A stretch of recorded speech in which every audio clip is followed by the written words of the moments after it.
यात्रा के लोकप्रिय विधायक कॉमरेड बलवान पूनिया जी यहाँ पर मंच पर मौजूद मंगेश चौधरी जी, बलवान खगेड़िया जी, जयप्रकाश ढाका जी, रफीक कुरैशी जी, रामस्वरूप गिल जी, सुरजीत इजाड़िया जी, विनय बचार जी, हमारे जिला कलेक्टर नरपल डिडेल जी, तमाम सम्मानित मंच, कांग्रेस पार्टी के पदाधिकारी, बलवान पूनिया जी के साथी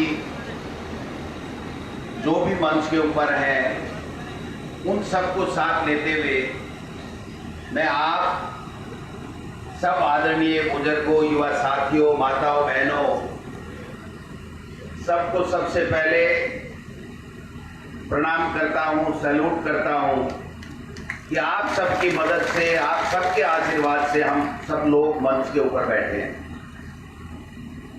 ये जो मुकुट चांदी का चाहे मुझे पहनाया, चाहे बलवान पूनिया जी को पहनाया, अगर इसका कोई असली हकदार है तो आप सब लोग हो, जिनके कारण से, जिनके आशीर्वाद से हम सब लोग विधायक बने, मंत्री बने, सरकार बनी।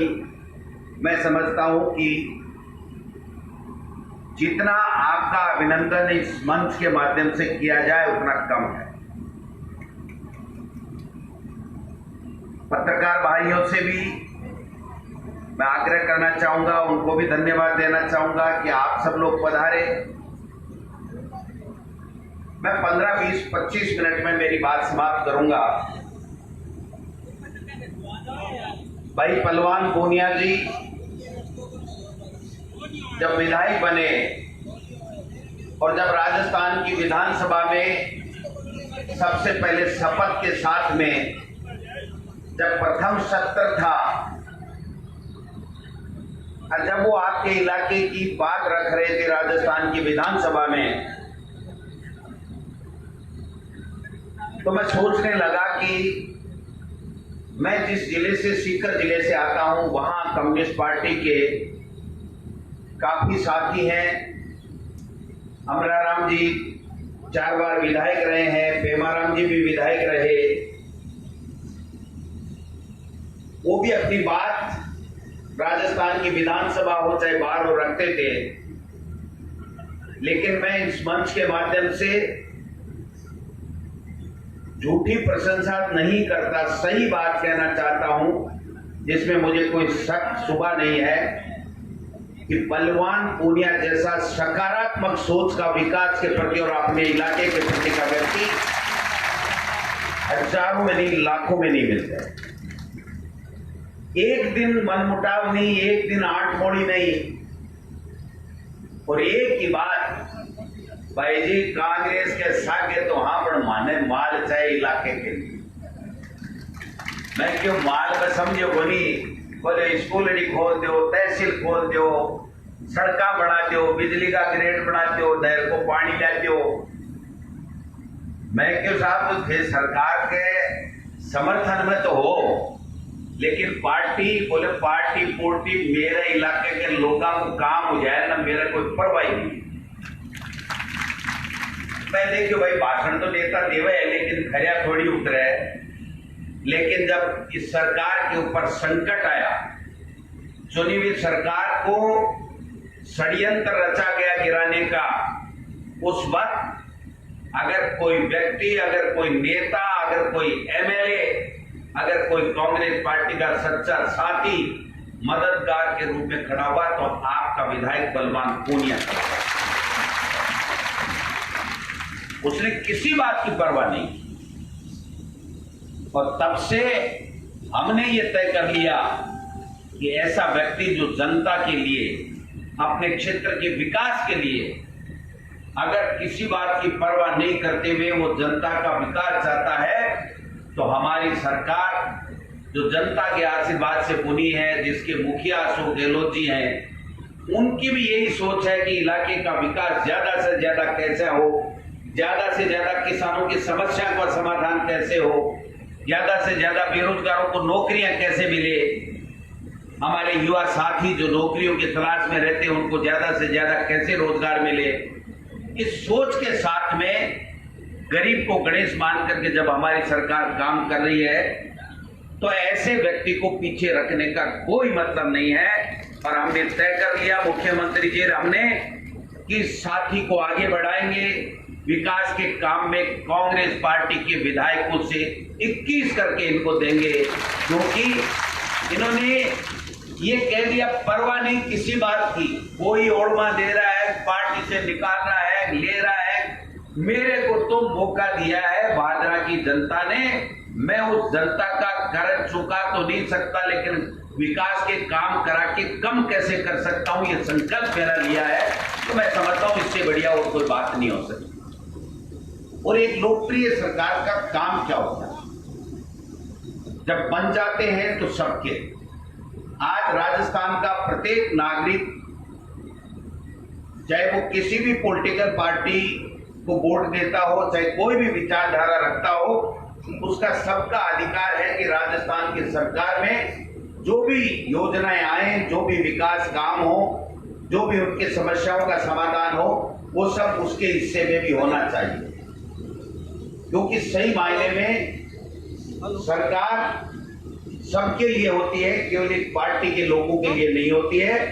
और इस धारा को आगे बढ़ाने का काम आपके साथी, आपके विधायक, आपके लोकप्रिय नेता बलवान पूनिया जी ने किया।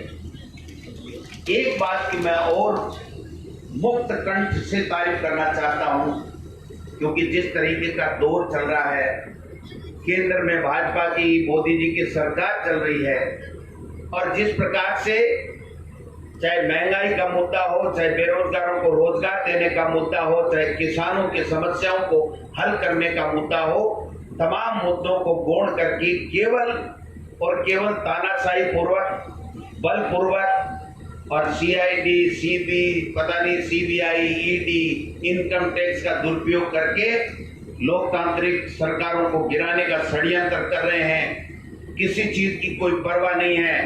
ऐसे में हम सबको मिलकर के किसान की बात को कैसे रखा जाए, इस बात का प्रयास करना चाहिए। आज मैं निवेदन करना चाहता हूं, 2.5 साल हो गए हमारी सरकार को, 2.5 साल में से 1.5 साल कोरोना रहा। कोरोना में मुख्यमंत्री जी ने सब दवाइयां फ्री की, जांचें फ्री की। आज सबने देखा होगा कि 420 करके प्रतिदिन ऐसा कोई दिन नहीं गया कि लोगों से नहीं पूछा हो, डॉक्टरों से नहीं पूछा हो, विदेशों के डॉक्टरों से संपर्क नहीं किया हो, कोई छूट देनी हो, हॉस्पिटल प्राइवेट में इलाज कराने की, फ्री करने की बात हो, जांचें करने की बात हो, तो उसमें सब में माननीय मुख्यमंत्री जी और हमारी सरकार ने अग्रणी भूमिका निभाई। और उसके कारण से आज हिंदुस्तान में मुझे कहते हुए बड़ा गर्व हो रहा है कि राजस्थान कोरोना के मामले में बेहतर, सबसे बेस्ट राज्य बना। सबसे ज्यादा अच्छे तरीके से इलाज यहाँ पर जनता का हुआ और इसका आशीर्वाद भी हम सबको मिला। आप देख सकते हैं, जब पहले कोई जमाना था, जब भाजपा के जमाने में पिछले साल की, मैं पिछले 5 साल की बात कहना चाहता हूं, मैं विधायक था, रामेश्वर डूडी जी हमारे नेता प्रतिपक्ष थे और मैं सचेतक था, मुख्य सचेतक। हम चिल्ला चिल्ला के थक गए, लेकिन एक हैंडपंप उस बीजेपी के सरकार ने हमको नहीं। हम 21 से 24 हुए, हमने भी पीछे नहीं छोड़ा, लेकिन 1 किलोमीटर सड़क हमारे कहने से नहीं हुई। उसी वक्त हमने संकल्प लिया था कि अगर हमारी सरकार अगली बार राजस्थान की जनता बनाएगी तो इस भेदभाव को खत्म करने का काम करेंगे। और आपने देखा होगा कि 5 करोड़ की मुख्यमंत्री ने बजट में घोषणाएं की सड़क प्रत्येक विधानसभा क्षेत्र के लिए, तो बीजेपी के विधायक ने कहा वहां भी बनी, बलवान पूनिया ने कहा वहां बनी, और कांग्रेस के विधायक ने कहा वहां बनी, चाहे हनुमान बेनीवाल जी की पार्टी हो उसने कहा वहां बनी। एक भी विधायक राजस्थान का 200 में से कह दे कि मुख्यमंत्री ने कोई भेदभाव किया हो। तो सरकार बनने के बाद भी उसका दायित्व होता है, उसका धर्म बनता है कि हम सबके लिए विकास की बात करें। केवल आरोप प्रत्यारोप, चुनी हुई सरकार को गिराने का षड्यंत्र, किसी की सुनना नहीं, दादागिरी, हिटलरशाही से सरकार चलाना, इसके लिए जनता वोट देती है क्या? इसके लिए जनता वोट नहीं देती है। और वो किसान आज 9 महीने से आंसू रो रहा है, सड़कों पे बैठा है, धरना कर रहा है, प्रदर्शन कर रहा है। सुन रहे हैं क्या मोदी जी? अरे मोदी जी, आप किसान के वोट से बने हो, अडानी और अंबानी के नोट से नहीं बने हो। अडानी और अंबानी का नोट अगर काम करता तो अडानी और अंबानी जी बन जाते देश के प्रधानमंत्री और राष्ट्रपति। ये किसान का, गरीब का वोट था, जिसके कारण से आप लोग वहां सत्ता में बैठे। 70 साल में कांग्रेस ने क्या किया कहने का जुमला देने वाले लोग 7 साल में कोई हिसाब दिया तो बता दीजिए। महंगाई किस कदर बढ़ रही है आप बता दीजिए। पेट्रोल डीजल के क्या भाव है आप बता दीजिए। खाने वाले तेल के, खाने वाले अनाज के, दालों के क्या भाव है आप बता दीजिए।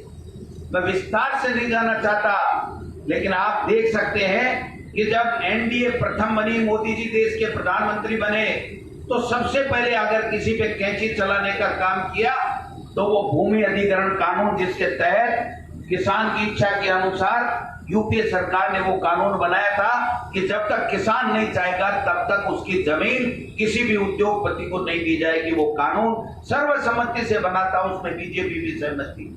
उसके बावजूद अगर सबसे पहले संशोधन करने का अगर प्रस्ताव लाया गया लोकसभा में और राज्यसभा में, तो वो किसान के भूमि अधिग्रहण कानून का लाया गया। किसान उठ खड़ा हुआ पूरे देश का। राहुल गांधी जी ने साथ दिया, कांग्रेस पार्टी साथ खड़ी हुई, तमाम विपक्ष की पार्टियां साथ में खड़ी हुई और उनको मजबूर किया कि आप किसान के जमीन को जो हड़पना चाहते हैं, जो साजिश रच रहे हैं, वो साजिश आपकी कामयाब नहीं होने देंगे। जब दोबारा मौका आया, 5 साल का हिसाब देने का मौका आया, तो मोदी जी ने हिसाब दिया क्या? 2 करोड़ लोगों को 1 साल में नौकरी देना, यानी 10 करोड़ को नौकरी देने का हिसाब देना चाहिए था। जो गैस का सिलेंडर 300 सवा 300 में बिकता था, वो 800 में कैसे बिक रहा है उसका हिसाब देना चाहिए था। जो पेट्रोल और डीजल अंतर्राष्ट्रीय बाजार में 140 और 150 रुपए के लगभग प्रति अमेरिकी डॉलर कच्चा तेल प्रति बैरल भाव था, उस वक्त हम 50 और 55 रुपए में डीजल पेट्रोल दे रहे थे। आज केवल 50 और 55 रुपए है, तो हम 100 के 106 और 160 में पेट्रोल और डीजल दे रहे हैं। इसका हिसाब देना चाहिए था, दिया क्या? केवल सेना के शौर्य के पीछे छुप करके, जो किसान का बेटा सीना तान करके गोली खाने के लिए वहां पर सरहदों के ऊपर है, उसके शौर्य के पीछे छुप करके और उन्होंने दोबारा सत्ता ले ली। सत्ता लेते ही 3 काले कानून। क्या है ये काले कानून? एक भारतीय जनता पार्टी का नेता अगर इसके बारे में बता दे कि 1 रुपए का फायदा इस तीनों काले कानूनों से किसानों को हो, तो हम जो वो कहें वो करने को तैयार हैं। एक बीजेपी का नेता राजस्थान की विधानसभा में, बलवान जी ने भी कहा, हमने भी कहा, क्या बता तो दीजिए 3 कानूनों में ऐसा क्या है और ऐसा क्या फायदा है जिससे किसान को फायदा मिलने वाला है। हमने ये भी कहा, बता दीजिए किस किसान संगठन ने इन 3 काले कानूनों को लाने के लिए आपसे निवेदन किया, कभी मांग पत्र दिया हो, कभी राज्यसभा में, लोकसभा में किसी सांसद ने मांग उठाई हो, किसी हिंदुस्तान के किसी स्टेट में किसी